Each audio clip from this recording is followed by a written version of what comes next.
Hello guys, তোমরা দেখতেই পাচ্ছ আমি তো পাহাড় থেকে নামলাম, ও এসে ভুটানে পৌঁছে গেছি লাস্ট বর্ডার। কিন্তু আমি তো আধার কার্ড নিয়ে আসিনি, ওই জন্যই আমাদের ওই ভিতরে ভুটানের মধ্যে প্রবেশ করতে দেবে না ওরা। তার জন্যই আমরা ওই ভুটানের চা বাগানে দু চারটা ভিডিও শ্যুট করব।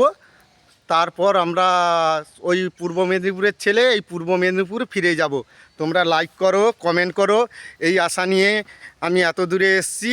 তোমাদের দেখাচ্ছি প্রাকৃতিক দৃশ্য, এখানকার চায়ের বাগান, পুরো এলাকা চায়ে চা গাছে ভরা, সব দেখাচ্ছি। দেখুন, তোমরা যদি আমাকে ভালোবাসো, আমার চ্যানেলকে যদি ভালোবাসো, তাহলে তোমরা লাইক করো, কমেন্ট করো। এভাবেই যেন এগিয়ে যেতে পারি, এই আশা নিয়ে এত দূরে এসেছি।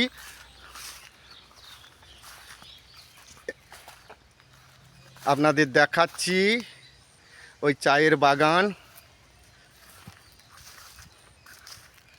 পুরো চায়ের বাগান এখানে দেখতেই পাচ্ছ তোমরা। আর কিছু বলবো না।